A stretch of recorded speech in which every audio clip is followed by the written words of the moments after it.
Bom dia a todos, como vão? Né?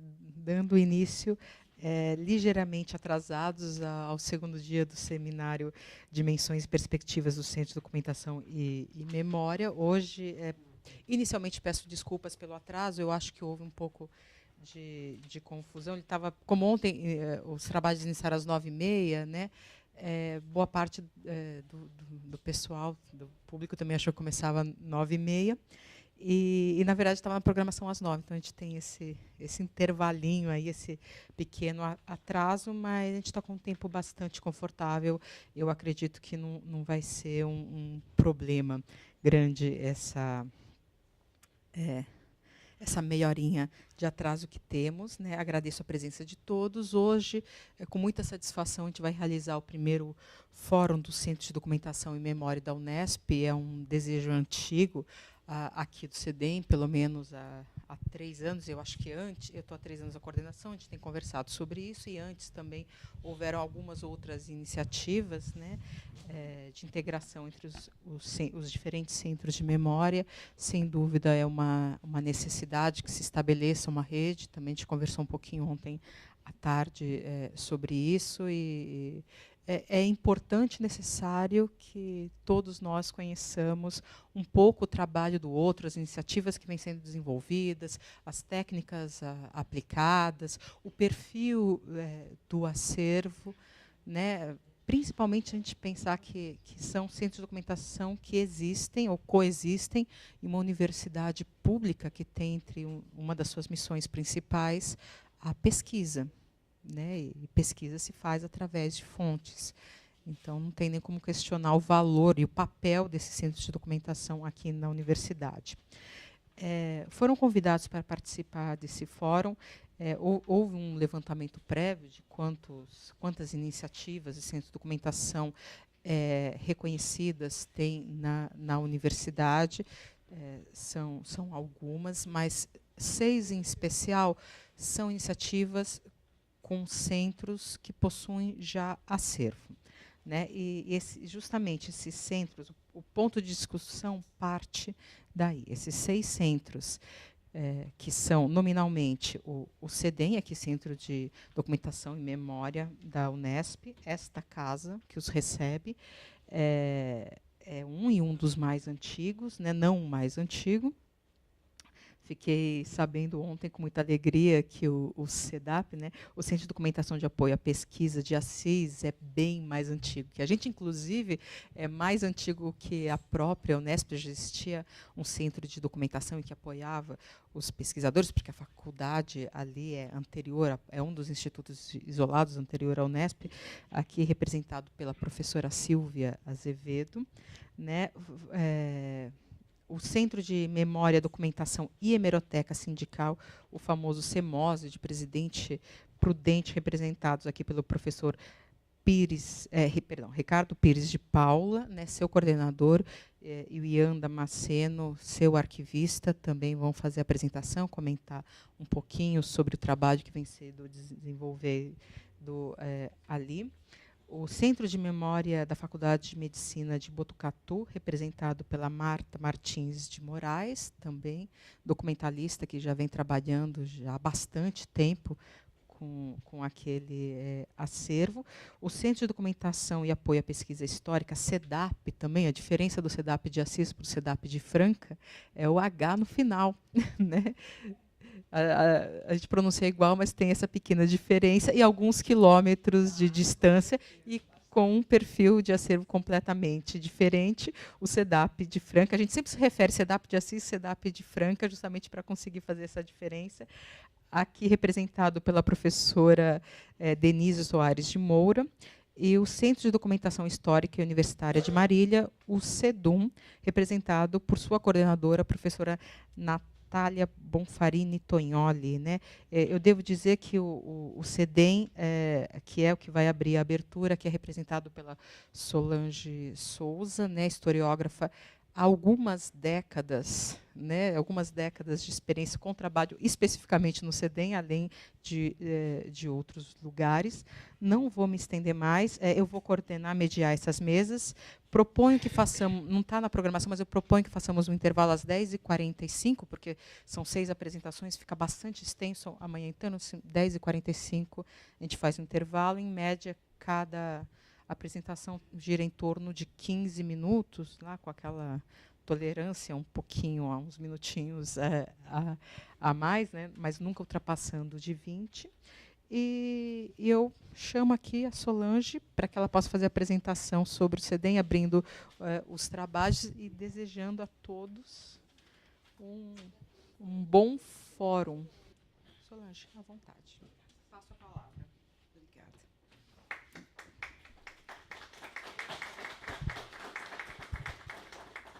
Bem, bom dia a todos e todas. É um prazer muito grande a gente recebê-los. A gente sempre gosta, né, de estar com a casa cheia, é prazeroso. Como ontem a professora Sônia já apresentou em linhas mais específicas o histórico e o próprio centro, nós combinamos que, para não perder essa oportunidade que estaremos reunidos, ficamos de apresentar para vocês, detalhar melhor um aspecto do trabalho do Centro de Documentação e Memória da Unesp, que é com relação à sua informatização, né? Nós estamos agora terminando um sistema e vamos aproveitar o momento para apresentar esse sistema e discutir um pouco melhor a problemática da descrição documental por meio da informatização das suas atividades. O CEDEM iniciou a discussão sobre a informatização da atividade de descrição documental dos seus acervos já no final da década de 90. Né? Aqui todo mundo não tem problema de falar, ter marca de idade. Né? A gente tem 60 anos, daqui a muito tempo. O fato é que, quando a gente iniciou essa discussão, ela foi mais ou menos assim conjuntural, porque nós tivemos o privilégio de ter uma pessoa na área de desenvolvimento de sistemas que veio para o CEDEM, saindo da CGB, que era uma programadora, desenvolvedora de sistema, Raquel Mates. Ela ficou com a gente aqui uns 3 anos e nós aproveitamos aquele momento para discutir de que maneira a gente iria iniciar a automação dessa. Na época, inclusive, se falava automação da atividade de descrição. Nós não tínhamos referência, nem a âmbito nacional, nem internacional, de sistemas de informatizados de descrição arquivística. Se vocês lembrarem um pouco, entre os anos de 95 e 96, quando iniciamos esse processo, a própria ISADG estava sendo elaborada, não tínhamos NOBRAD, e não tínhamos nenhum sistema, nem do futuro, nem do presente, nem do passado, né? Não tínhamos nenhum software, não tínhamos projetos, inclusive, de gerenciamento eletrônico de documentos. Era o início dessa discussão. Então, a gente iniciou esse processo, como é que eu posso dizer, de maneira caseira, né? Nós, arquivistas, historiadores, junto com a Raquel, né? Eu, a Jaci e a Sandra, né? Também estamos aqui esse tempo todo, iniciamos essa tentativa. Essa tentativa acabou dando, com a aposentadoria da Raquel, ela desenvolveu essa arquitetura de dados que a gente tinha planejado aqui, discutido muito. Ela desenvolveu, abriu uma empresa, que é a Alexandria, né? E esse software acabou correndo aí, além de alguns centros aqui, né, mais o CEDAP especificamente, outros centros empresariais ou institucionais fora da universidade, mais voltado para o módulo biblioteca mesmo. Né? Mas a parte de documentação, nós acabamos numa infraestrutura da FAPESP, se não me engano, do ano de 2000, a gente adquiriu a licença do software, né, para implementamos aqui, e, a partir desse momento, começamos a, sempre que possível, porque faltava recursos, enfim, né, na nossa realidade, que a gente conhece tão bem,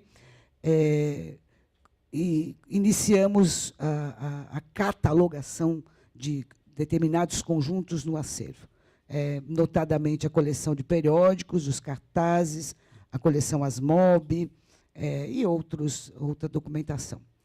Mais recentemente, quando a gente quis desenvolver e adequar o nosso software de descrição arquivística para as normas, inclusive já tínhamos a NOBRAD, a gente quis modificar alguma coisa no sistema. E aí sempre a mesma coisa, nós não éramos dono do código-fonte, né? Então, nós não tínhamos desenvolvedores que pudessem, era um produto, né? Que pudessem programar e modificar o Alexandria.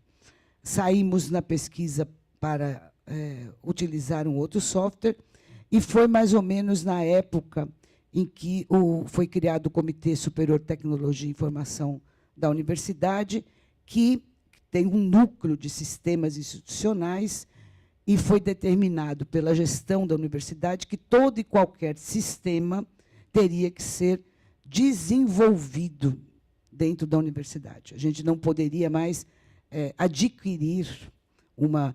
Tem exceções, é evidente que tem exceções, né? Mas, no caso nosso, foi dito que nós tínhamos que desenvolver um sistema. O que, para a gente, também foi bastante interessante, prazeroso, nós nem achamos que isso seria um grande problema. O problema foi que isso foi há 6 anos atrás, e nós ainda não conseguimos terminar completamente esse sistema. O sistema, que é denominado Sistema de Gestão de Acervos Permanentes, é um... Ah, tudo bem. A Sandra vai já começar a mostrar para vocês, para a gente terminar. Não demorar muito. O sistema, na verdade, foi concebido, a gente iniciou o trabalho com desenvolvedores do campus de Prudente, né? Na época, foi o Rafael, até hoje, né, o Rafael, que é do Serviço de Tecnologia de Informação, né, nosso anjo protetor, um excelente desenvolvedor de sistema. Nós temos uma universidade, né? A universidade tem talentos, inclusive, considero eu, melhores que a gente vê no tal mercado, né? Fazer as coisas na universidade de maneira multidisciplinar, com pessoas que têm expertise para desenvolver, a gente sempre acaba acertando bastante. O fato é que, quando iniciamos, tínhamos o apoio de 2 bolsas de extensão de 2 alunos do curso de Ciência da Computação de Prudente. Durante o primeiro ano, com a ajuda desses alunos, a coisa correu solta, né? Foi bem. A arquitetura de dados o Rafael costuma dizer que eu e a Sandra que desenvolvemos o sistema, porque entregamos para ele a arquitetura toda como deveria ser, e eles fizeram a programação. Aí, por conta de uma série de razões institucionais, né, perdemos essas bolsas, então ficou só o Rafael desenvolvendo, e o Comitê Superior de Tecnologia da Informação também é um órgão razoavelmente recente na universidade, que estava estabelecendo suas políticas, né? E foram sendo criados os comitês gestores de sistemas. Na época, também, nós, aqui do CEDEM, ainda tínhamos a atribuição da questão do sistema de gestão documental, né, do programa de gestão documental, e começamos juntos, na verdade, o CIGAD e esse SGP. Então, fazíamos parte desses 2 comitês, né, e era pouca gente, enfim, né. Depois, ficamos mais focados nesse sistema. O sistema é um sistema que o CEDEM vai utilizar, né. É o sistema que nós estamos substituindo o Alexandria. A antiga base de dados do Alexandria já migrou para o sistema, né? Nós ainda temos 10 bases de dados, daquela que a gente vai fazendo, né? Um Access aqui, um Excel ali, uma tabela de Word lá, né? Que serão migradas também para o sistema. Ontem, inclusive, eu peço desculpa para vocês, eu não pude participar do evento durante o dia de ontem, foi uma pena, porque nós ficamos o dia inteiro respondendo perguntas de uma licitação em pregão público sobre a contratação de serviços para a migração dessas bases de dados para o sistema. Então, tudo que a gente fez nesses anos todos, 20 e poucos anos, de descrição documental, vai ser migrado para o sistema. O sistema tem um módulo de catalogação, um módulo de administração de acervos para os serviços de referência, de atendimento, de perfil, que ainda não está terminado, um módulo de relatórios para a gestão do acervo, que também ainda está em fase de implantação. Nós já temos o nosso comitê gestor do sistema, em conformidade com as normas da universidade, né? O nosso comitê é formado por mim, pela Sandra, pelo Rafael, que é o desenvolvedor, e pelo SEDAP, pelo Rodrigo do SEDAP, e pela a Vera, que é a chefe da seção de comunicação do Faculdade de Medicina de Botucatu, que tem um acervo de centro de memória, né? Enfim, esse comitê tem um caminho a ser percorrido, né? Ele tem atribuições para ser desenvolvidos e implantados, e, principalmente, nós programamos para o ano que vem o término completo do sistema e a sua divulgação e implantação na medida em que alguns centros se disponibilizem a utilizá-los, né?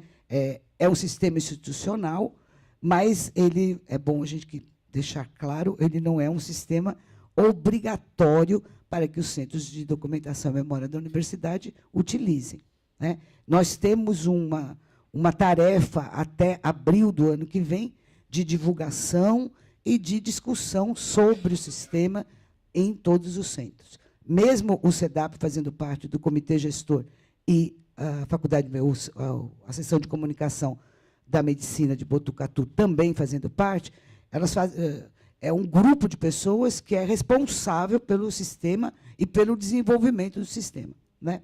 E pela sua implantação na universidade. Mas, ao contrário de outros sistemas institucionais, né, ele é ele parte da expressão do livre-arbítrio, da opção que o centro fará. À medida em que os centros forem utilizando, o comitê gestor tem que verificar quais são as adequações e as customizações que o centro, em razão, vai precisar para que este comitê informe ao Comitê Superior de Tecnologia que vai precisar, por exemplo, o SEDAP vai utilizar e, para utilizar, ele tem que customizar aqui, aqui. A gente até já sabe todas as necessidades, né? Mas isso tudo tem que ser um programa, tem que ser orçado, a gente tem que encaminhar. Enfim, o comitê, como o nome diz, é um comitê gestor do sistema. É ele que leva para a gestão da universidade as necessidades e o que for necessário para que um centro implante e utilize o SGAP. Vamos mostrar agora rapidamente. Nesse módulo consulta, não tem, para quem é da área de arquivologia, a gente não tem muita novidade, porque é um sistema... põe qualquer coisa só para abrir a tela. Aqui a tela de entrada. Outra coisa importante. Isso aqui é institucional, né? A gente não pode mexer muito, não pode mudar a cor, não pode mudar layout, o menu tem que ficar daquele lado. Todos os sistemas da universidade são assim. Eu acho que a gente podia mudar um monte de coisa, mas perdia. Põe. Só para a gente.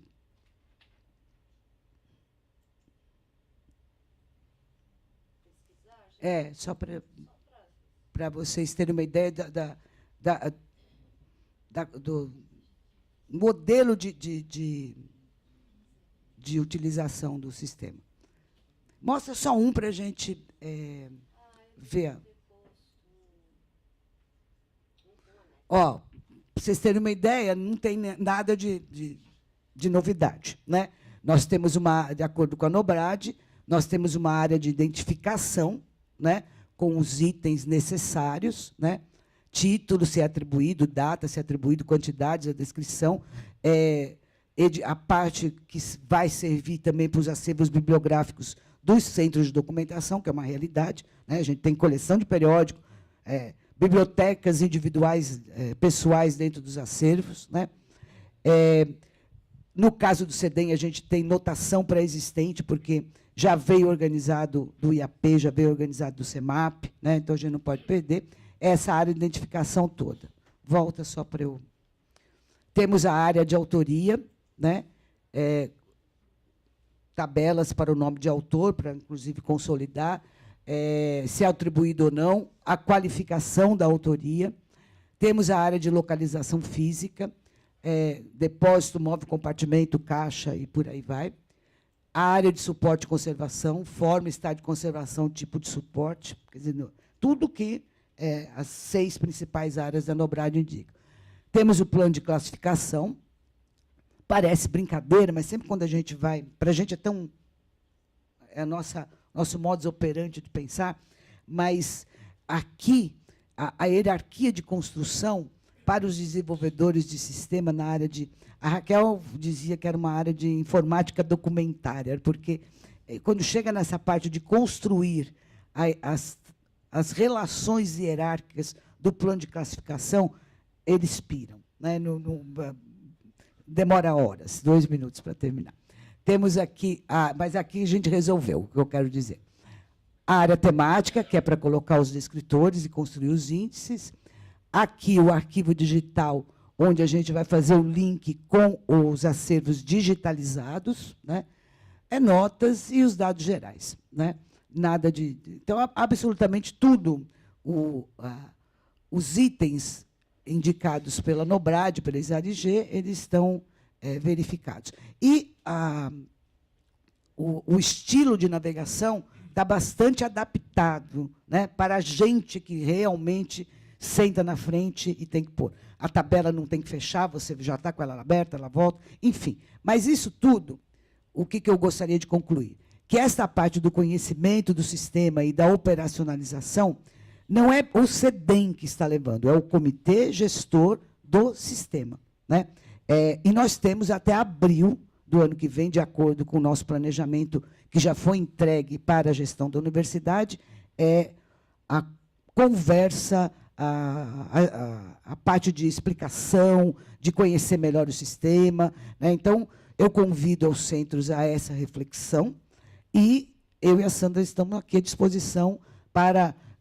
quer passar um dia inteiro aqui, a gente vai tirando dúvidas, porque nós temos essa programação a ser cumprida, né? Em abril, a gente vai decidir quem é que vai utilizar o sistema, quanto vai custar e o que vai ser necessário ser feito para que isso seja resolvido a contento. Bem, nós estamos aqui à disposição de vocês. Mais alguma dúvida, a gente abre aqui e vai, né, de acordo no debate. Obrigada, viu?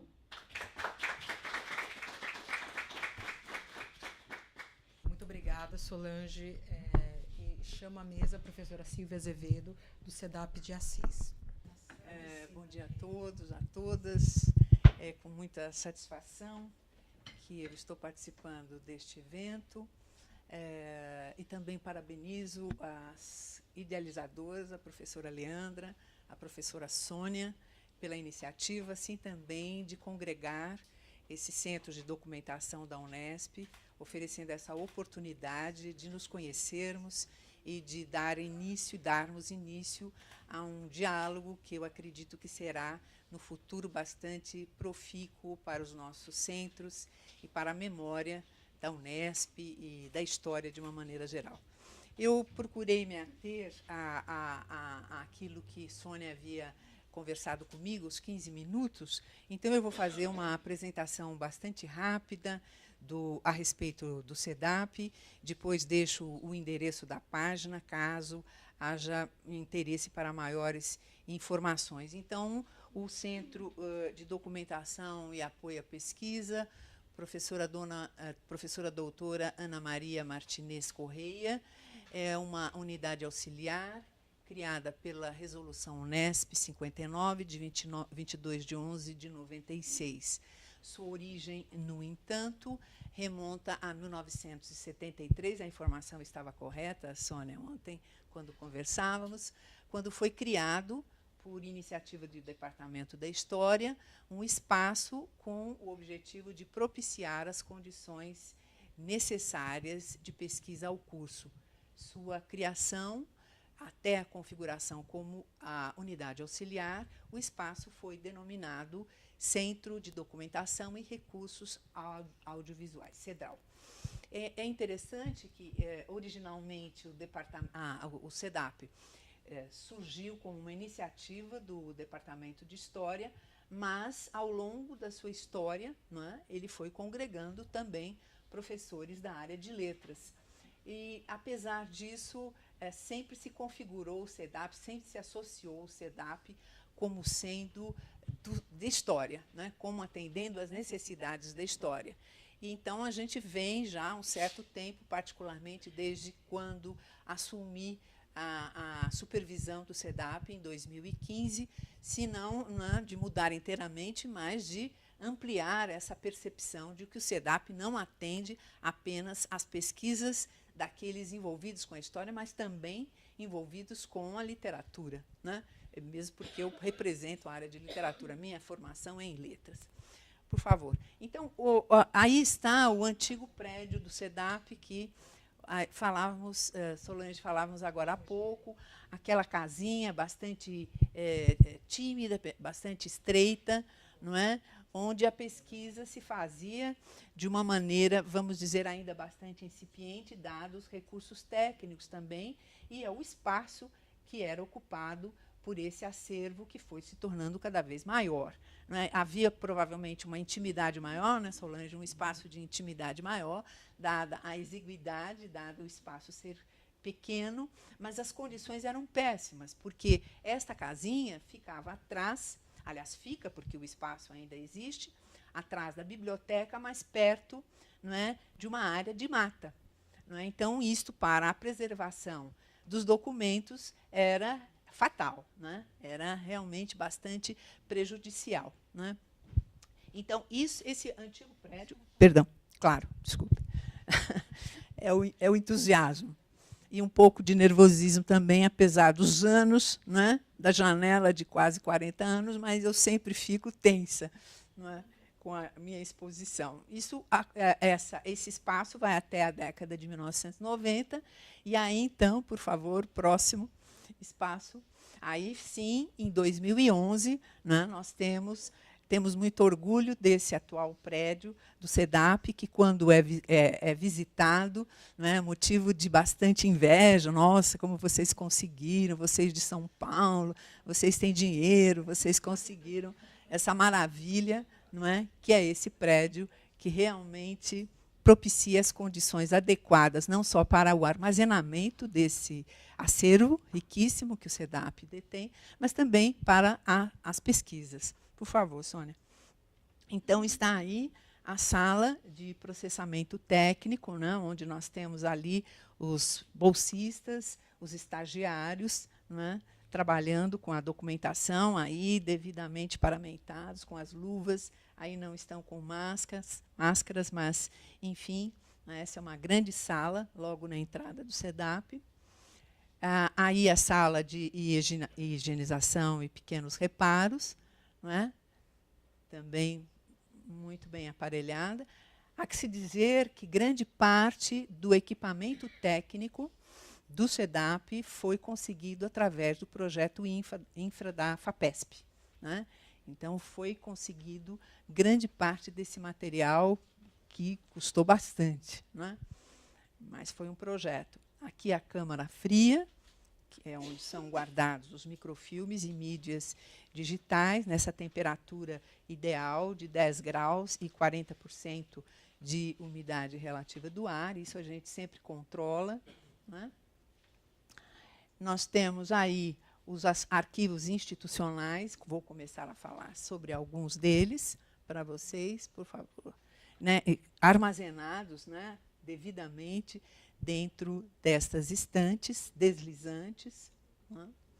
Então, nós temos como arquivos institucionais o arquivo do Fórum da Comarca de Assis, cartório do primeiro ofício, mais de 35 mil processos produzidos pelos 3 ofícios da Comarca de Assis entre 1890 e 1990.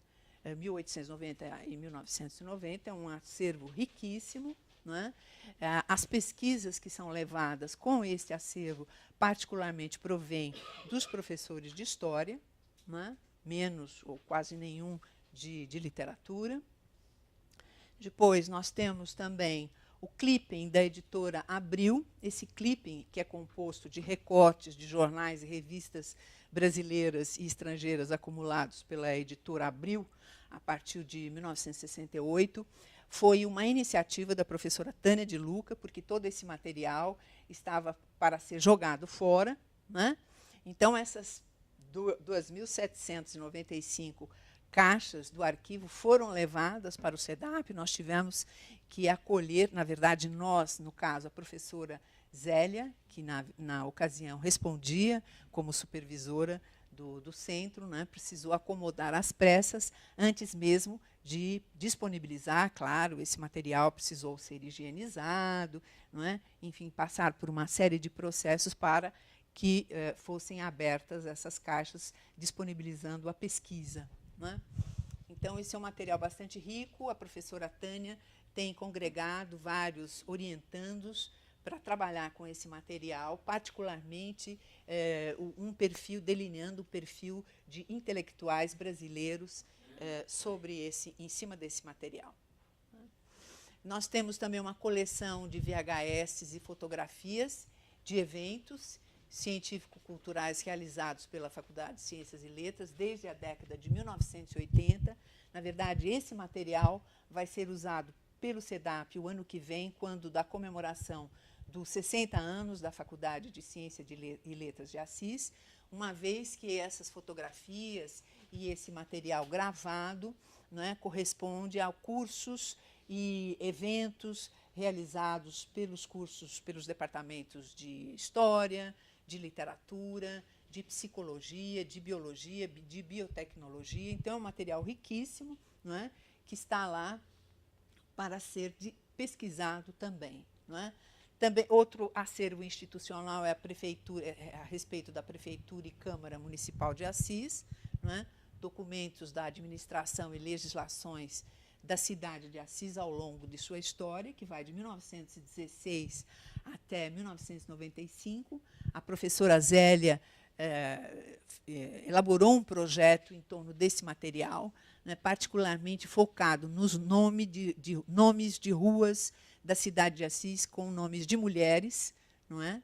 É um projeto bastante interessante, embora ela esteja aposentada, não é? A professora Tânia, na verdade, está assinando o projeto e as duas estão fazendo em parceria esse projeto bastante interessante. Temos um outro acervo interessante também, que é do Diretório Acadêmico 16 de agosto, não é?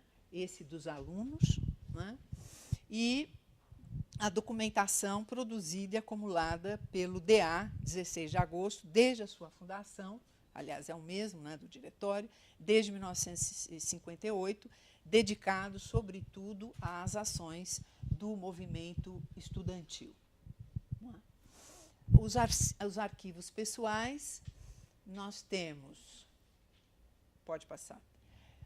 Essa, particularmente, entre os arquivos pessoais, é a joia da coroa, o arquivo do escritor João Antônio, né, que nós temos todo ele lá em Assis, onde se encontram os originais, manuscritos e datiloscritos da sua obra, a correspondência com grandes nomes da literatura brasileira, cadernetas convertidas em dicionário de gírias, sendo que sua biblioteca conta com mais de 4.500 livros. Este é um acervo que congrega a biblioteca e também a documentação produzida pelo escritor, né?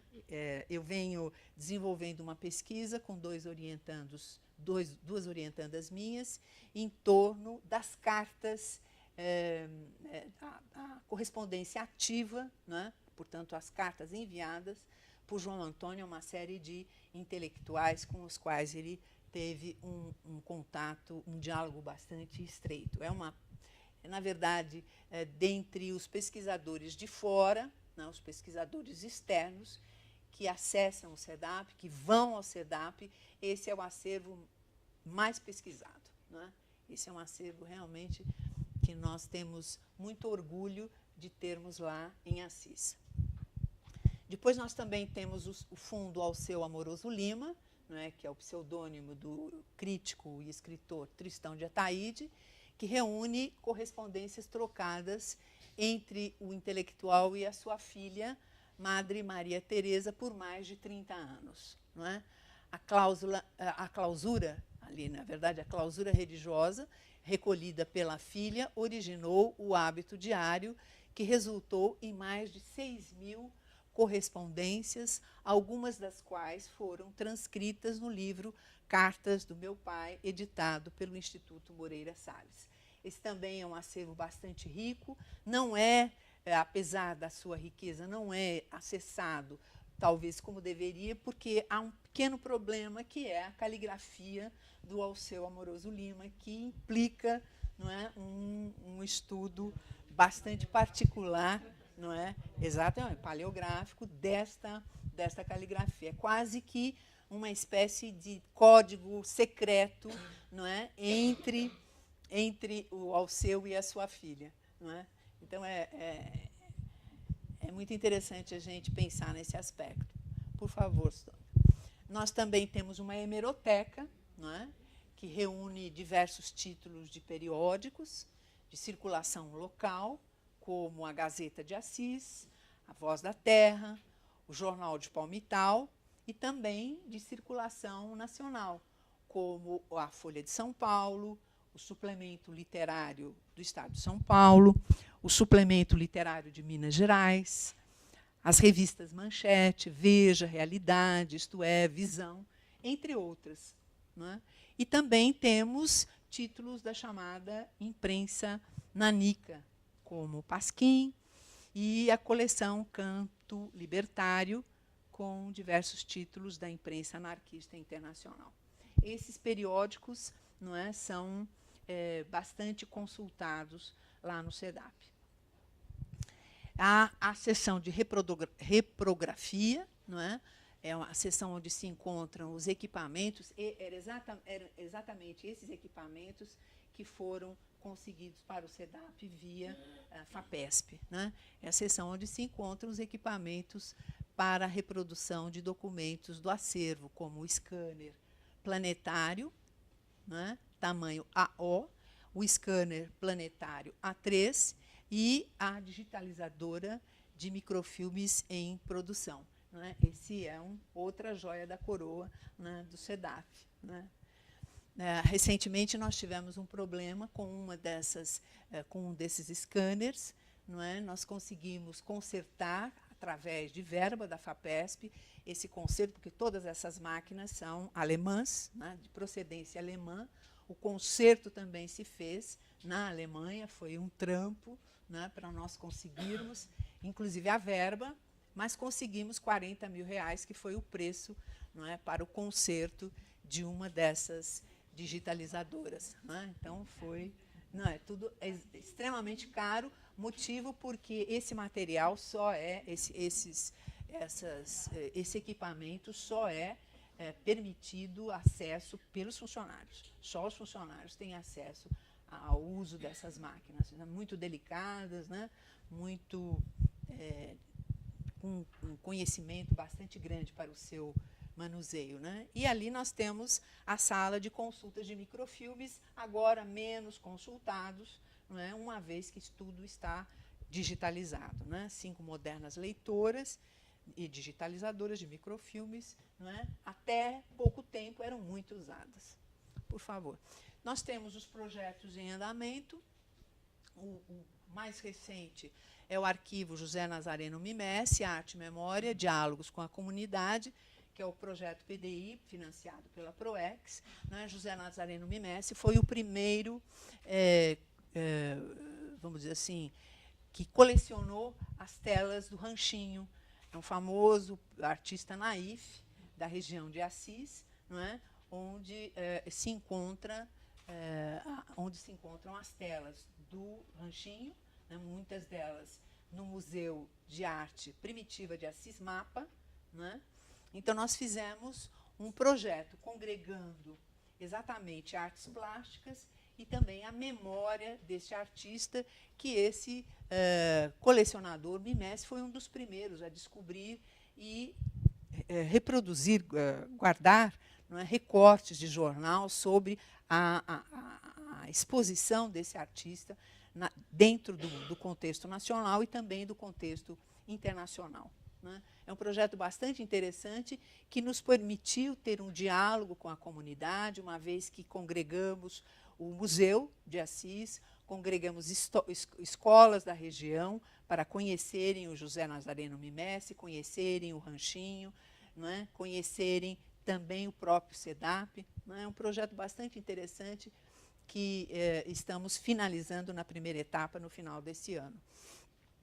O projeto João Antônio, elaboração de instrumentos de pesquisa para a coleção de periódicos e do clipe pessoal do autor, que foi coordenado por mim, sobre o qual eu falei agora há pouco.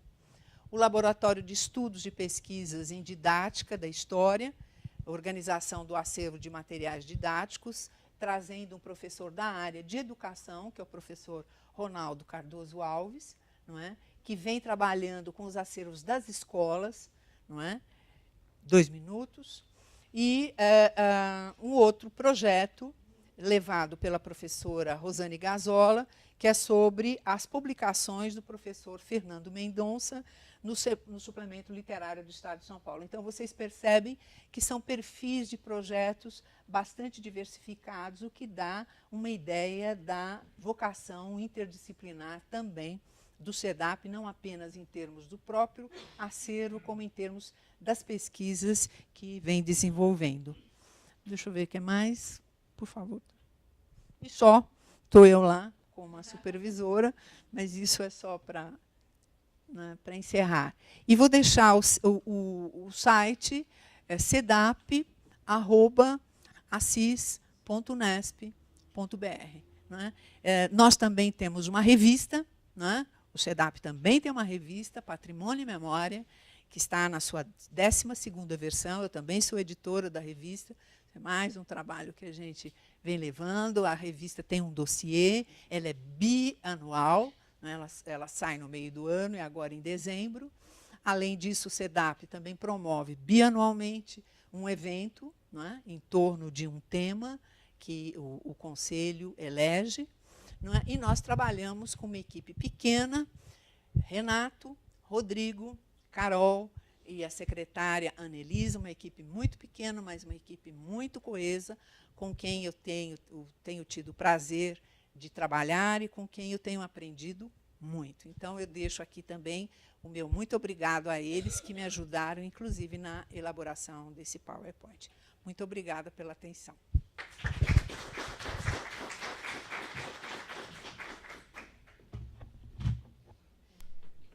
Muito obrigada, professora Silvia. Eu chamo à mesa o professor Ricardo e o Ian, que eu acho que vai dividir a fala com o Ricardo, né, do CEMOSE de Prudente. Bom dia a todos. Eu sou o Ian, sou arquivista, graduado na Unesp de Marília, né? Me formei em 2012 e no começo desse ano eu comecei a trabalhar aqui no CEMOSE, né? Lá em Presidente Prudente. E primeiramente eu gostaria de agradecer a professora Sônia, a professora Leandra e a professora Natália, que, né, me formaram, que me ajudaram muito na faculdade. Eu sou muito grato pelo ensino que eu tive delas. Hoje eu vejo que a faculdade pública está sendo um pouco criminalizada, né, principalmente a parte de humanas, né, está sendo deixada muito de lado, o pessoal fala muito mal, pelo menos no interior, lá da Unesp, em Marília, em Bauru, onde eu morei também um tempo, mas eu falo com orgulho que eu fui formado pela Unesp e por esses professores que me fizeram estar aqui hoje, e eu me conto muito feliz trabalhando, né, no CEMOSE, que é um acervo memorial e um projeto de extensão também da faculdade, que não está voltado somente não, né, para atender o público acadêmico, a comunidade acadêmica, mas como a comunidade local, lá em Presidente Prudente e no Pontal, em todo o Pontal do Paranapanema. O CEMOSE, né, é coordenado até o fim desse ano pelo professor Antônio Tomás Júnior, e a partir do ano que vem o Ricardo vai ser o coordenador, né, eles vão trocar, o Tomás será o subcoordenador. Eu como arquivista, e nós temos uma bolsista de extensão, a Beatriz, do 2º ano de Geografia. Uma equipe bem pequena, e também contamos com alguns voluntários, né, do Departamento de Geografia.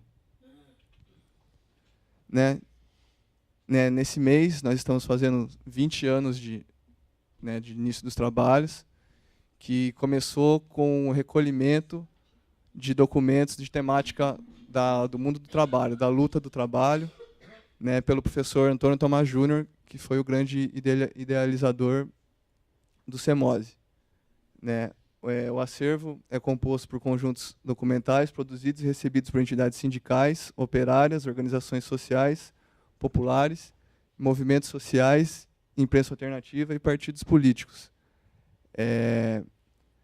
Ele começou, né, o CEMOSE começou como um temático voltado, um acervo temático voltado pela luta do trabalho. Mas depois a gente começou a reunir também alguns documentos da luta pela terra, né, e produção, depois eu vou falar da produção de vídeos documentários, a gente começou a fazer, a gente fugiu um pouco dessa temática somente voltada para o mundo do trabalho. Nem seria fugir, na verdade a gente foi agregando cada vez mais, né, essas temáticas. Aqui, as duas referências do CEMOSE, então o próprio Tomás Júnior, né, essa foto é do Lattes dele, então né, ambos são corintianos, mas se percebe quem é. Eu também sou corintiano, mas não no grau que o Tomás é corintiano. E que, inclusive, a semana ele vai passar pela banca de titular, então, por isso que ele não pôde estar presente. E aí o Tomás, ele, né, vem mantendo esse projeto como um projeto de extensão e, ao mesmo tempo, esse acervo documental. E o Marcelo Carvalhal, ele foi um dos orientandos do Tomás na pós-graduação em Geografia e foi quem também ajudou na sistematização, digamos, na juntada de documentos ao longo dessa existência do CEMOSE, até mais ou menos os anos 2000. Depois o Ian vai comentar.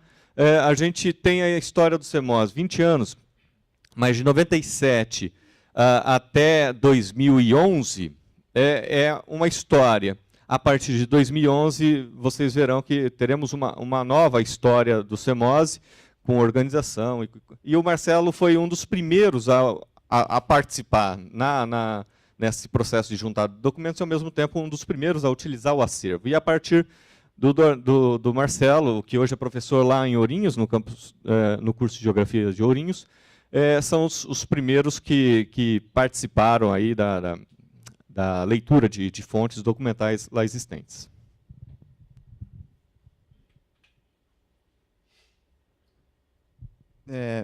A proveniência dos nossos documentos, eles foram coletados através de doações, né, dos próprios sindicatos, de sindicalistas, de militantes e pesquisadores, além de acumulados e produzidos no âmbito de pesquisas, projetos e relatórios desenvolvidos pelo coletivo do CEMOSE e o CEGET, Grupo de Estudos de Geografia do Trabalho.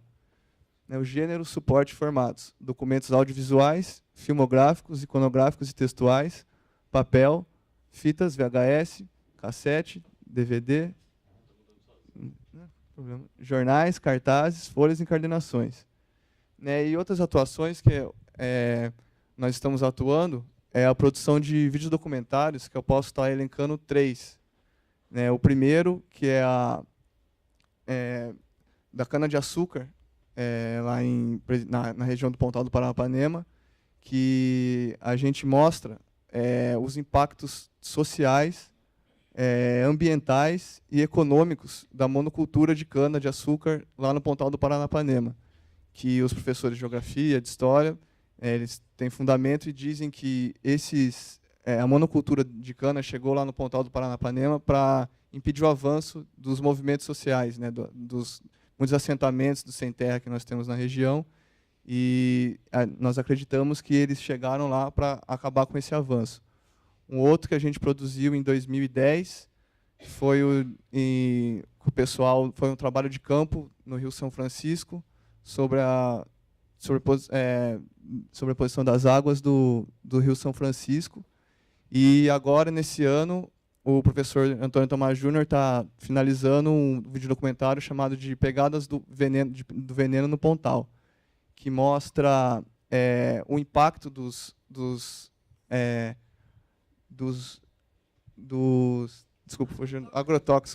agrotóxicos no cultivo, na produção do bicho da seda.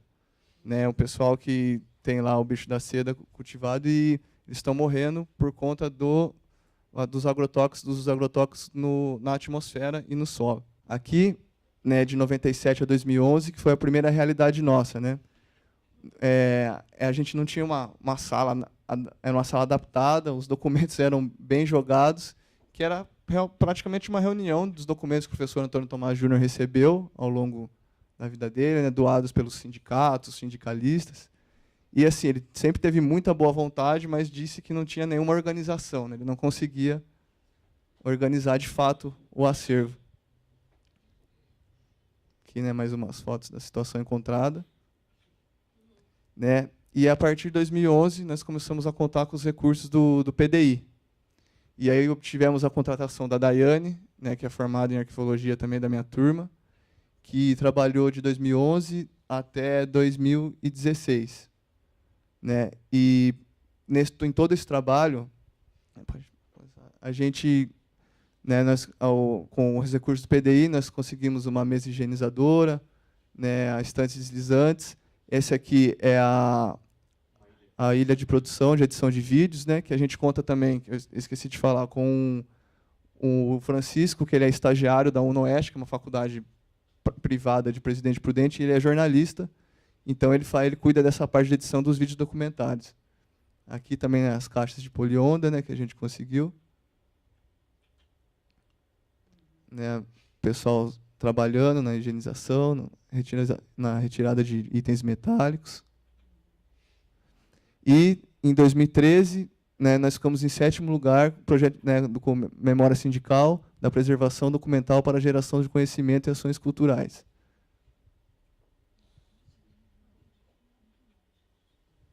Esse aqui, nós fizemos 3 publicações de coleções impressas, que estão disponíveis no nosso website também, que depois a gente vai deixar disponibilizado.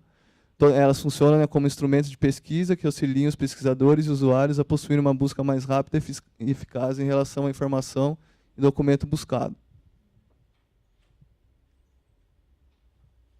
Aqui, né, é o acervo da coleção dos metalúrgicos.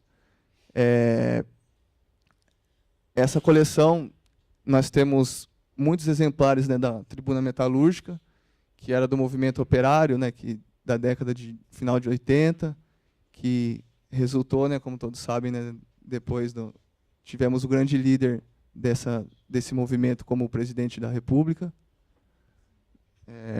Aqui temos também a coleção de docentes, que a gente tem um retrato bem legal, né, principalmente na POSP, na época da greve geral, né, dos professores.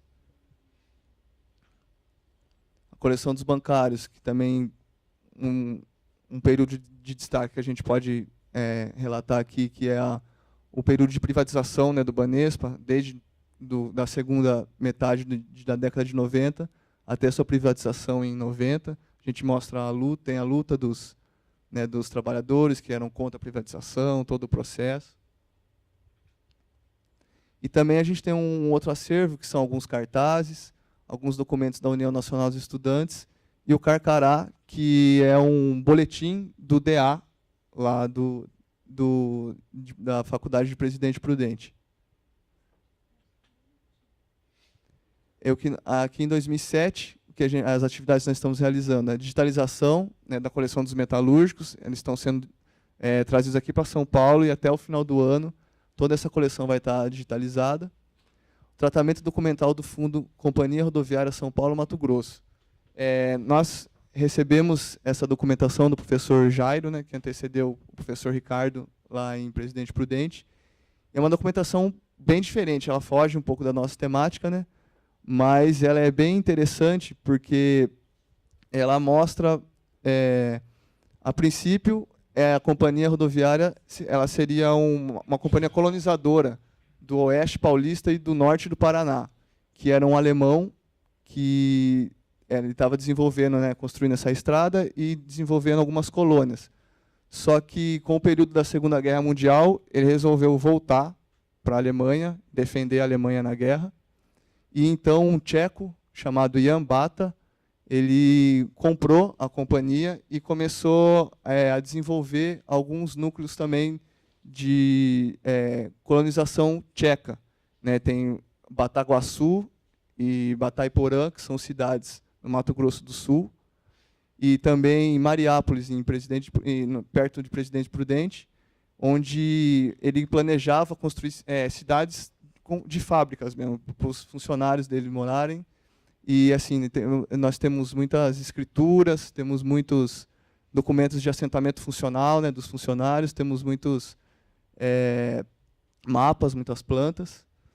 E para o ano que vem também nós queremos terminar de fazer o tratamento e disponibilizar essa documentação para consulta. Ela se encontra bastante avariada, né, infecção por fungos, insetos, mas tem muita coisa que dá para a gente aproveitar ainda. Vamos retomar o Cinesemmose, que o professor Ricardo vai falar um pouco depois, e continuar na organização e apoio de eventos. Né, para o ano que vem, continuar o tratamento desse fundo da companhia rodoviária, retomar o Semmose na escola, tentar digitalizar outras coleções do acervo, e vamos também iniciar o tratamento documental do fundo da CUT, que nós temos muitos documentos da CUT presentes lá também no nosso acervo.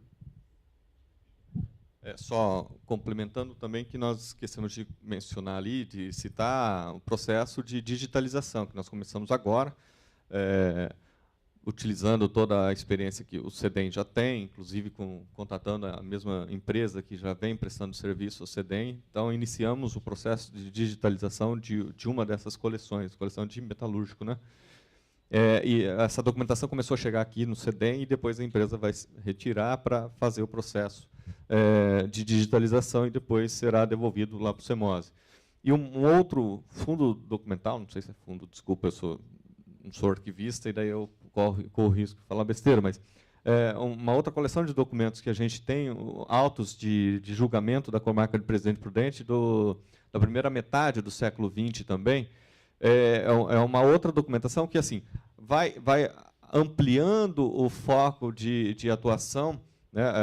Iniciamos com a temática do trabalho, do mundo do trabalho, mas também temos esse grande interesse em aprofundar as discussões sobre a ocupação da terra, a ocupação de terras ali na região do Pontal do Paranapanema. E aí, Pontal do Paranapanema, a gente está falando não só do Pontal tal como foi pensado anteriormente, né, a gente está falando de um Pontal ampliado, que pega justamente essa área de Presidente Prudente em direção à divisa, né, com Mato Grosso do Sul e pegando também uma ponta do norte do Paraná. E aí, então, além de toda essa documentação que a gente então tem lidado, né, o Semmose ele se caracteriza por essa atividade. Na verdade, ele surgiu com essa característica de ser um projeto de extensão. É que, aos poucos, ele foi se tornando muito mais que um projeto de extensão. Dentre as atividades do projeto de extensão, a gente tem a realização do Cinesemmose, que é uma das atividades que a gente reúne não só os próprios estudantes, mas a comunidade, aquelas interessadas com a temática do mundo do trabalho. Então, boa parte dos Cinesemmose que realizamos tem a ver com filmes que retratam aí as contradições do mundo do trabalho. Também participamos, realizamos, somos protagonistas na realização de eventos, como o dos 50 anos do golpe militar, que fizemos lá uma sessão da Comissão da Verdade, que estava ocorrendo, né, da Assembleia Legislativa do Estado de São Paulo. Também fizemos o primeiro seminário Justiça do Trabalho, Memória Social no Pontal do Paranapanema. Esse é um dos grandes nós para nós. A gente, desde quando eu entrei na Unesp, como professor lá em Presidente Prudente, no Departamento de Geografia, essa sempre foi uma batalha minha, né? Tentar ter acesso à documentação da Justiça do Trabalho, né? Para também dar conta, né, dessa realidade multidiversa do mundo do trabalho. Já temos a documentação sindical, né? Faltaria, talvez, essa que é a documentação produzida na Justiça do Trabalho.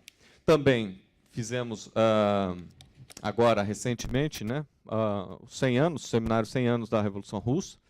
Aqui é uma foto que não está dando para ver, mas um anfiteatro completamente tomado, em que nós ficamos das 2 às 10 da noite, com exibição do filme, com debate, e o que nos chamou bastante atenção é essa procura, né, do público em pensar os 100 anos da Revolução. Então, o CEMOSE foi um dos protagonistas, faz parte, né, da agenda dos 20 anos do CEMOSE, essa agenda de filmes desse ano. Então, a gente exibiu o filme Outubro aqui, a gente tem uma proposta de exibir filme que retrata os 100 anos da greve de 17, também, ainda até o final do ano, com a exibição de um vídeo documentário sobre os 20 anos da marcha do Sem Terra a Brasília. Então, utilizamos dessas efemérides para também fazer esse diálogo com a sociedade.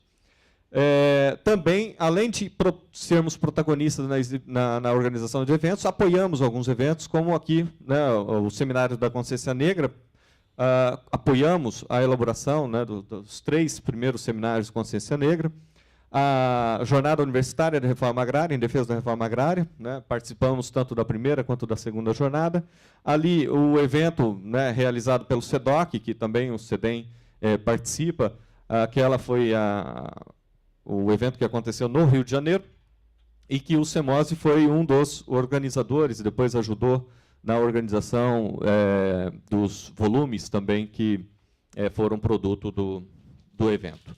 E aí a gente deixa aqui os nossos contatos também, agradecendo a professora Sônia, agradecendo as professoras de Marília que nos forneceram essa mão de obra altamente qualificada, primeiro a Daiane, depois o Ian, como arquivistas, a colaborar, né, com a organização desse arquivo que a gente vem formando e também nos possibilitando aí ampliar o nosso leque de atuação e aqui ter essa oportunidade de dialogar com os colegas. É isso. Obrigado. Muito obrigada, Ricardo. Obrigada, Ian. Eu convido a retornar à mesa a Solange e a professora Silvia. Enquanto compõe a mesa, eu aproveito para fazer aqui uma retificação e pedir desculpas. Eu acabei não fazendo menção ao professor Tomás, que é coordenador do CEMOSE, e eu devo dizer que ele me confundiu. Minha defesa, ele me confundiu, porque toda vez que eu encontro o Tomás, eu estive lá em Prudente no final de agosto, ele fala, Ricardo, nosso atual coordenador, né? Mas o Tomás, a gente acompanha bastante de perto o trabalho dele também, e sempre fez um trabalho espetacular mesmo. Vamos fazer um bloco de questões que eu acho mais fácil, e vai ser um bloco único mesmo, antes do intervalo. Bom dia, eu sou Caroline, historiadora alocada na Pró-Reitoria de Extensão e Cultura da Universidade Federal do ABC. E a minha pergunta vai no sentido para a professora Silvia, né? A primeira, que é quando você apresentou os projetos que estão relacionados aos trabalhos do Centro de Memória, de documentação, desculpa, você sempre faz menção à Pró-Reitoria de Extensão. Todos esses projetos têm um apoio extensionista, ou seja, eles têm esse espírito extensionista, né? E aí eu queria saber como essa relação acontece. Se ela é técnica, se ela de fato é uma relação que... Isso. Eu queria, na verdade, saber como é que os centros de memória eles se relacionam institucionalmente com o ensino, pesquisa e extensão, porque nós da reitoria, eu vou contextualizar minha pergunta, né, para que você responda. Nós da Pró-Reitoria de Extensão e Cultura estamos recebendo um acervo pessoal de uma poeta da região que tem toda... tem uma livraria que foi receptáculo de um monte de ai, desculpa, gente, eu não consigo... Estou muito acostumada com o microfone.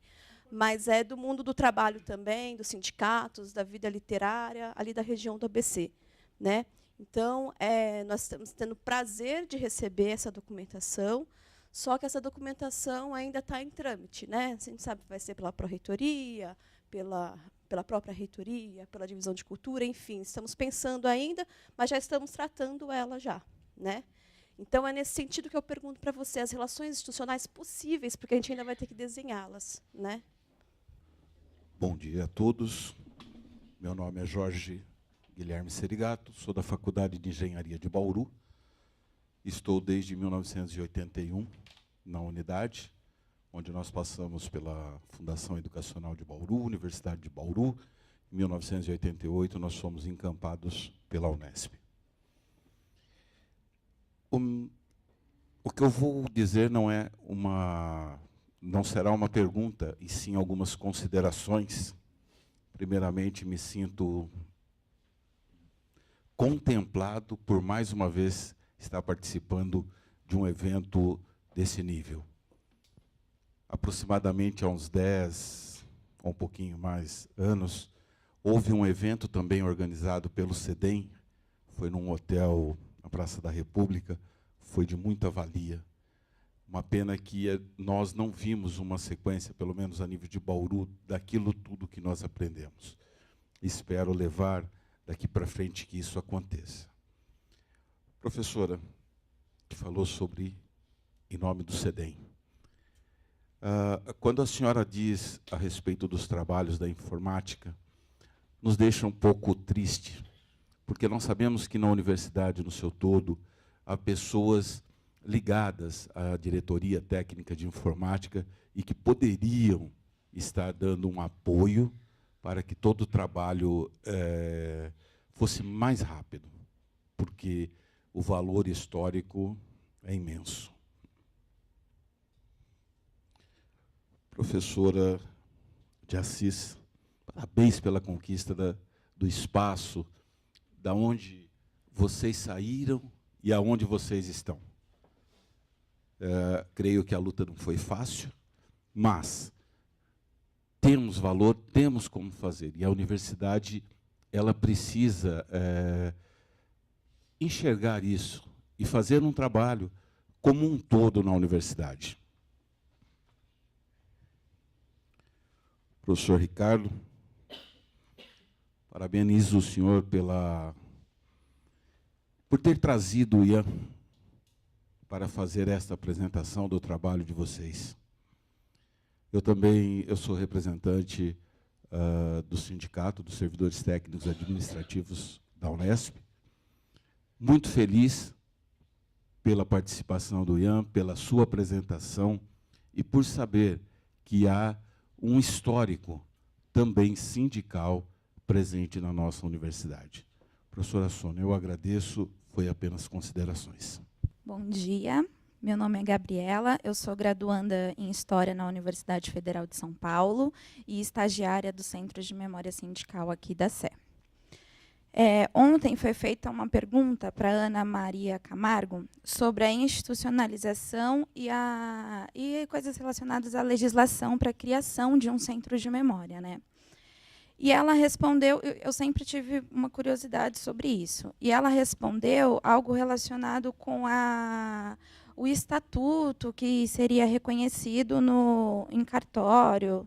E aí eu não entendi muito bem, eu queria retornar essa questão, especificamente numa coisa que ela também falou na conferência, sobre a diferença entre centros de memória. E no caso do CEDAP, né, que é sindical? CEMOS é outro. Então, aí, nesse caso, ele é temático. Aí, sobre essa agregação da documentação, por exemplo, da ferrovia, eu queria saber como fica no estatuto agregar uma coisa que não é muito bem da temática proposta, algo assim. Obrigada. Qual é o seu nome mesmo? Carolina. Na verdade, esse aspecto extensionista dos 2 últimos projetos PDI, que foram elaborados na minha gestão, se constituíram, na verdade, num problema, né? Porque, na compreensão da PROEX, o caráter extensionista implicava numa participação, não apenas que o projeto visasse a comunidade externa, mas que essa comunidade externa tivesse uma efetiva participação também no próprio projeto, né?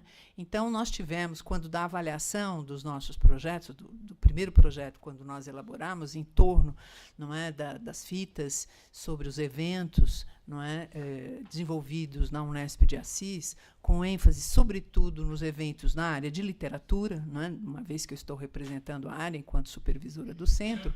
Então, a crítica, não é, que foi feita ao nosso projeto é que ele, de fato, não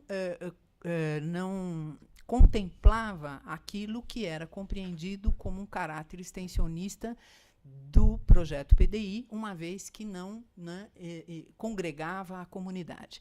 Tanto que este último projeto do Nazareno Mimesse sobre o acervo do Ranchinho, sobre as telas, sobre a produção plástica, não é, do Ranchinho, nós procuramos exatamente trazer a comunidade externa, voltarmos à comunidade externa, ou seja, não apenas o mapa, que é o Museu da Cidade de Assis, mas também escolas da região, particularmente uma escola da região, não é, em que os alunos estariam envolvidos, não é, na elaboração e na colaboração do nosso projeto. Em que medida? Quer dizer, hoje, por exemplo, está sendo feita uma exposição das telas do Ranchinho no mapa, né? Eu deveria estar lá, mas, enfim, estou aqui representando o SEDAP com muita satisfação nesse evento organizado pelas colegas, né? Então, está sendo feita uma exposição das telas, assim também a recriação das telas do Ranchinho por esses alunos, né? Então, nós contamos com a colaboração de uma professora da área de artes, né, da escola envolvida no nosso projeto, que os orientou no sentido, né, de compreender o sentido daquelas telas do Ranchinho, né? Nós tivemos uma aula do professor Oscar D'Ambrosio, que também foi convidado no primeiro semestre deste ano para ir a Assis, para se dirigir a essa comunidade, não é, de alunos do ensino médio, né, para que eles pudessem entender qual é o sentido daquelas telas, daquela arte produzida pelo Ranchinho, para que pudessem depois também recriá-las do seu ponto de vista.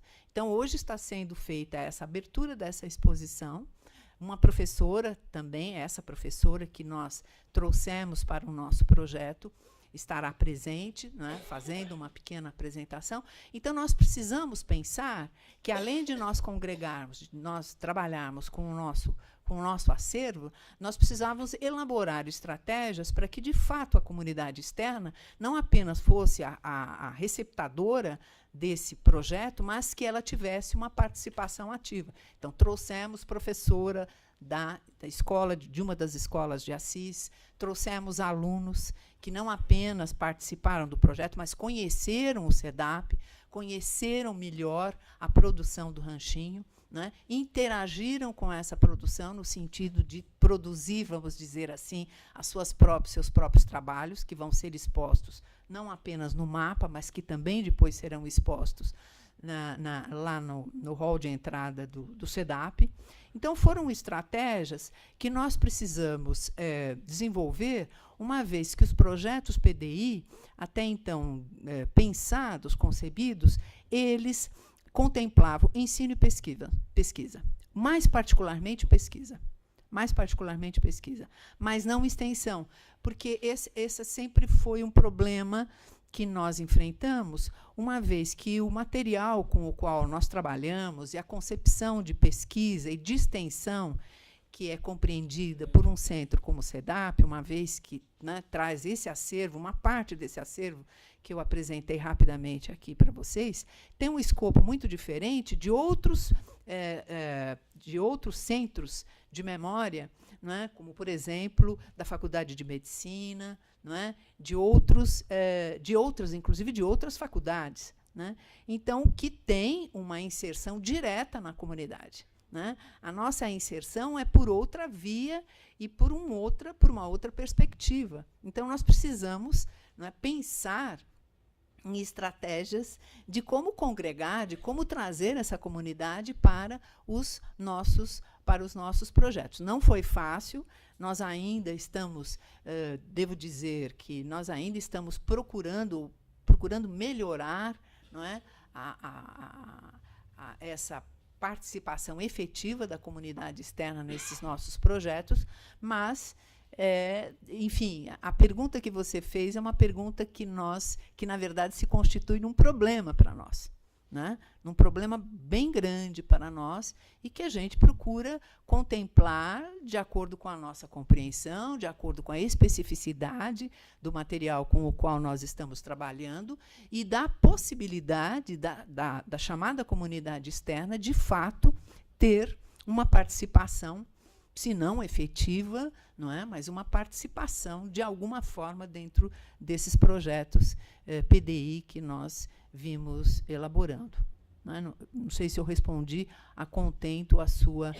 e procuramos também uma outra atividade que vimos desenvolvendo desde que eu entrei como supervisora, são as chamadas Tardes do SEDAP, em que nós convidamos professores que desenvolvem pesquisas em torno do acervo do SEDAP, mas não só em torno do acervo do SEDAP, né? A Sônia já esteve presente lá, já foi convidada, para fazerem palestras em que nós chamamos não apenas os alunos da Unesp, mas também a comunidade externa para virem assistir a essas palestras que acontecem, via de regra, às quartas-feiras, à tarde, né? Daí o nome Tardes do SEDAP, né? Então, enfim, é uma compreensão, às vezes, muito focada em determinadas áreas do conhecimento, a qual compreensão um centro de memória como o SEDAP, não é? Ele procura, digamos assim, se adequar, procura corresponder na medida do seu possível, sem perder,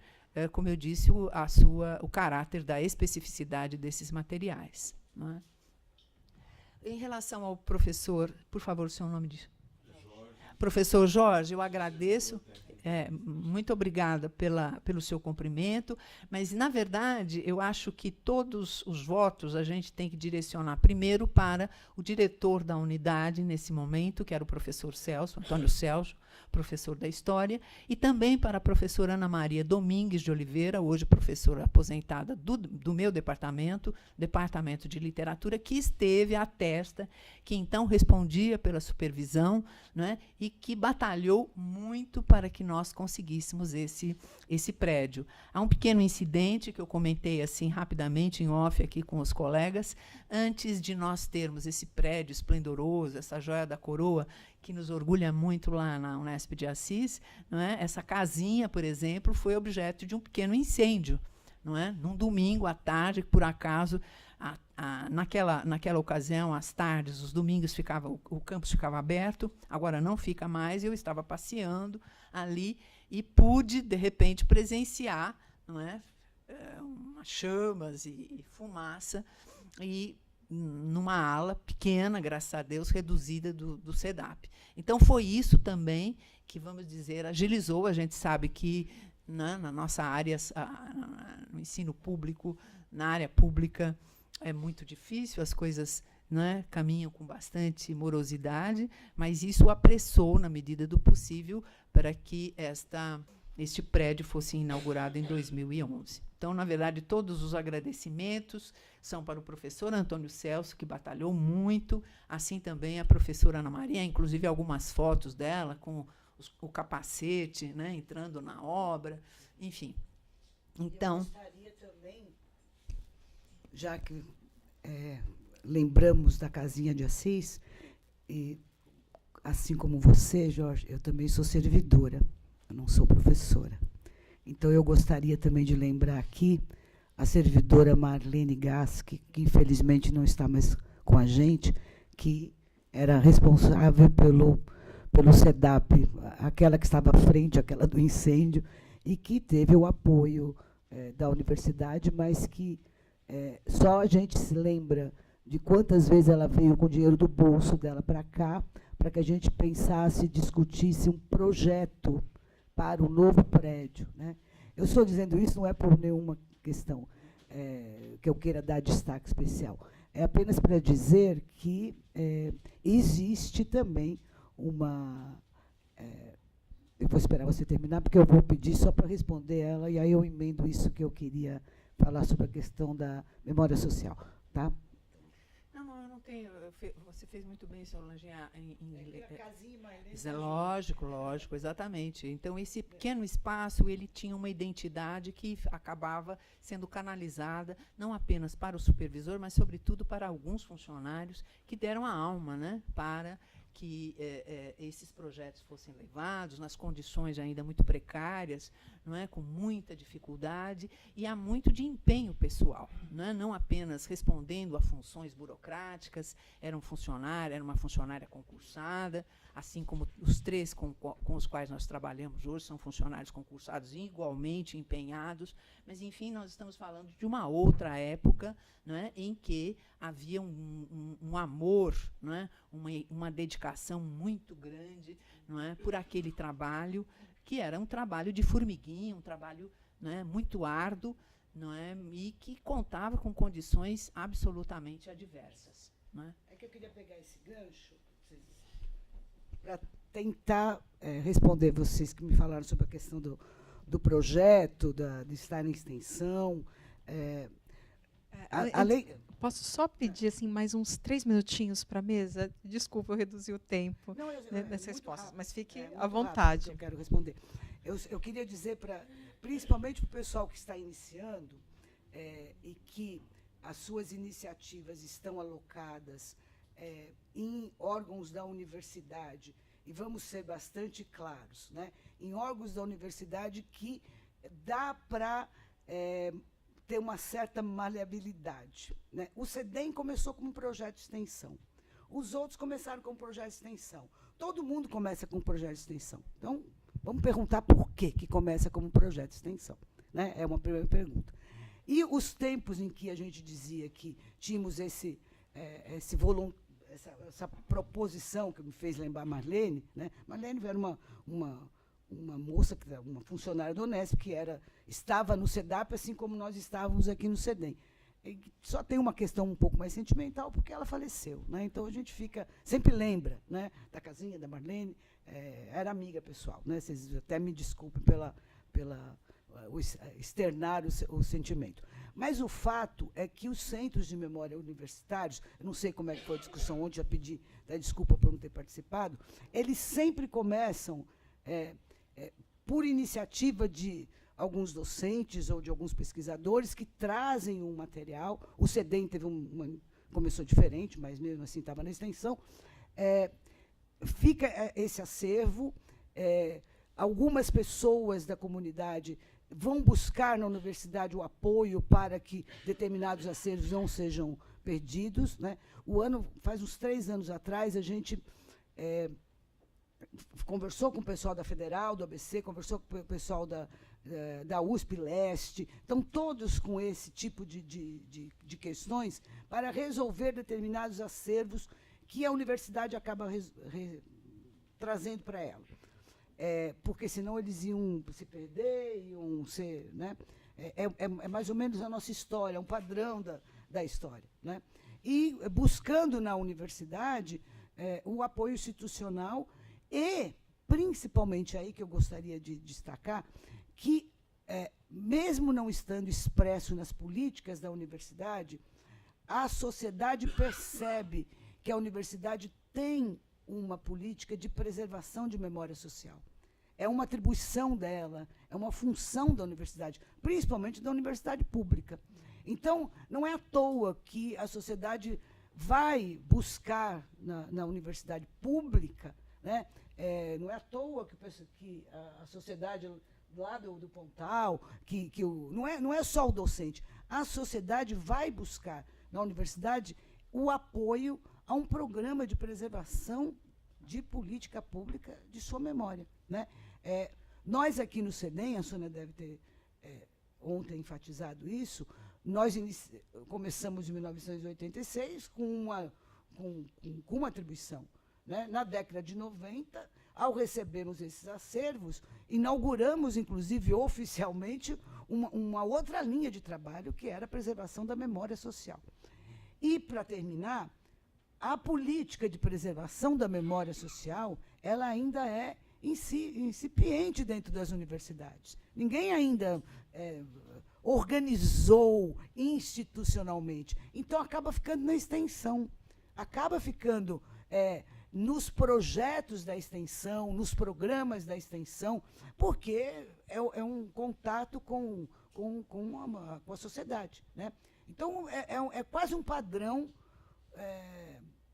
das universidades do Brasil todo, e até exteriores, né? que esse aporte da sociedade na universidade, ele comece com uma atividade extensionista, até que a própria universidade consiga construir a sua política de preservação da memória social. E aí, quando a gente fala em política, né, vamos a um outro patamar, né? Tem que ter programa, tem que ter projeto, tem que ter ação, tem que ter recurso, tem que ter pessoas, tem que ter orçamento, tem que ter lugar, tem tudo isso. Até que se construa tudo isso, a gente vai pegando, comendo pelas beiradas dos projetos que são os mais possíveis, né, da gente ter contato. Não, era só isso. Professor, eu ia passar a palavra. Não se preocupe. Não, aproveitando o que o colega Jorge disse, e, de fato, nós fazemos questão de aqui valorizar o trabalho que é realizado por esse nosso competente corpo técnico, né? E vocês viram nas imagens, né, o que era a organização, ou a falta de organização, a vida por professores, né, e estudantes que lidam de forma meio intuitiva com a documentação, e a chegada do profissional arquivista, algo que a Unesp, então, forma, né, esse profissional de forma competente em Marília, e que, muitas vezes, não valoriza a contratação desse servidor no seu corpo como se diz, no corpo técnico.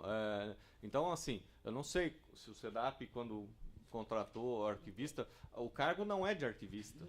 Então, é uma luta que nós temos para ter reconhecido o cargo de arquivista, e aí é uma luta que o professor Tomás travou, assumiu desde 2011, quando conseguimos esse profissional, ainda que contratado de forma precária, porque é um contrato temporário. Então, veio a Daiane trabalhou com a gente até 2016, quando nós conseguimos ainda a manutenção do profissional arquivista, e daí veio o Ian, e vem dando sequência a esse trabalho super competente. E aí, assim, é importante esse destaque, né? E a luta para manter, né? Por conta dos cortes recentes que a gente vem tendo na Unesp, a manutenção, né? A luta que o Tomás e outros profissionais têm tido para a manutenção desse corpo técnico. Veja, né? O Ian não está por brincadeira, vem realizando um tremendo trabalho, dando sequência nesse trabalho do perfil do arquivista, né, nesse nosso centro de documentação, e a gente precisa, nós não podemos abrir mão desse profissional. E aí, então, só destacar já que o camarada Jorge fez menção. É isso. Eu acho que, em resposta a Gabriela, e complementando o que a Solange colocou, que todos os membros da mesa colocaram, mas específico na resposta à pergunta da Gabriela, ela perguntou como é que se dá essa legitimação, né, do ponto de vista legal de centros de documentação e memória em universidade. Aqui, na Unesp, pelo menos pelo meu levantamento preliminar, com certeza eu devo estar... não devo ter feito um levantamento, não fiz um levantamento exaustivo, ele tem que continuar. Só existem 2 centros de documentação institucionalizados. E que começaram como projetos de extensão, efetivamente. Um é o CEDEM, que foi institucionalizado no nível da vice-reitoria, e outro é o SEDAP, que foi institucionalizado na unidade. Não conheço nenhum outro caso de centro de documentação institucionalizado. E o que isso quer dizer exatamente? Quer dizer que foi absorvido pela estrutura da universidade, ou no nível de unidade, ou no nível de reitoria, que são os dois casos que tem. O que a Ana Maria comentou ontem é que, realmente, existir enquanto instituição e ter um ordenamento jurídico significa ter CNPJ. É isso a tradução. Porque aí ele existe como pessoa jurídica. Né? Isso não vai acontecer na Unesp, porque o CNPJ que existe ou é da reitoria, um CNPJ central, ou o CNPJ das unidades, que tem uma variação num dígito terminal, né? Porque tem o matricial, que é da reitoria. Então, evidentemente que nenhum centro de documentação, mesmo institucionalizado, existe autônomo à estrutura da universidade. Ele existe ali. Mas só existem dois casos. Os outros centros de documentação, boa parte deles acabam surgindo. E existem mais casos. Aqui a gente convida vocês, mas a gente sabe que em toda a universidade existem diversos centros de documentação menores e que sempre surgem, a Solange colocou muito bem isso, por iniciativa de um professor ou de um grupo de professores especificamente. Boa parte deles surge como projeto de extensão por alguns motivos. Um deles, pelo menos na atualidade, é captação de recurso, conforme os editais. Mas ser um projeto de extensão tem a ver também com uma forma de inserção na sociedade local, ou mais amplo que isso, né? Não precisa ser só servir a regionalidade, serve o país inteiro, porque a documentação não tem análise, ou entendimento de fonte não tem esse tipo de delimitação, mas eu já vi também alguns casos onde o que depois vem a se tornar um embrião de centro de documentação, ou o próprio centro de documentação, surge por meio de projetos de pesquisa. Isso tem a ver também com captação de recurso, porque a FAPESP, acho que ficou claro no caso de todo mundo, o CEDEM também não seria o CEDEM se não tivesse, pelo menos não teria a estrutura atual, se não fosse uma sequência grande de projetos, inicialmente de infraestrutura, mais projetos de pesquisa. E que essa é a opção que tem atualmente de financiamento junto a agências de fomento. Você escreve ali um projeto de pesquisa para fazer um bom enquadramento e consegue uma subvenção, porque também sem recurso, sem dotação orçamentária, fica muito difícil desenvolver suas atividades. Então, esses centros de documentação que depois vão se desenvolvendo através dos anos, a gente considera o SEDAP, pelo menos o mais antigo que eu tenho notícia até agora, 73, né? Até chegar à sua sede atual, com a infraestrutura atual que tem, foram décadas aí de trabalho árduo pela frente, que envolve docentes, envolve servidores técnicos administrativos e envolve estudantes especificamente, né? Porque sem o apoio de estudantes, né, que funcionam como o staff desse centro de documentação, é bastante difícil dar continuidade ao projeto, e que todos precisam ser reconhecidos. A gente precisa falar aí como é que funcionam as coisas. Eu só queria fazer esse comentário, não sei se a mesa tem mais algum comentário. Então, aqui encerramos essa primeira parte, esse primeiro bloco de apresentações. Fazemos um pequeno intervalo de 10 minutos, porque a gente já está com um horário bastante avançado. E, no retorno, damos continuidade à discussão. Obrigada.